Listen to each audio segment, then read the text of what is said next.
தனிநபர்களே பிரச்சனைகளை உண்டு பண்றாங்க. அதுக்கான வாய்ப்புகள் நிறைய கிடைச்சிருக்கு. ஒரு காலத்துல ஒரு கருத்தை பரப்பணும்னா ஒரு மேடை கிடைச்சா தான் பரப்ப முடியும். இந்த காலத்துல ஒரு போன் இருந்தா பரப்பிடலாம். அதுதான் பெரிய ஆபத்து. நபி ஸல்லல்லாஹு அலைஹி வஸல்லம் அவர்கள் சொன்ன ஒரு ஹதீஸ்ல மழை துளிகள் போல குழப்பங்கள் இருக்கும்னு ஸல்லல்லாஹு அலைஹி வஸல்லம் சொன்னாங்க. மழை துளிகள் போல.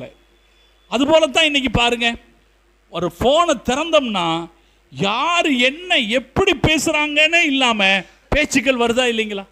நம்மளை அதிர்ச்சிக்குள்ளாக்குகிற, ஆச்சரியத்தில் ஆழ்த்துகிற, திகைப்பில் ஆழ்த்துகிற சொற்பொழிவுகள்லாம் நிறைய வருது. தனிநபர்கள் நிறைய வர்றாங்க.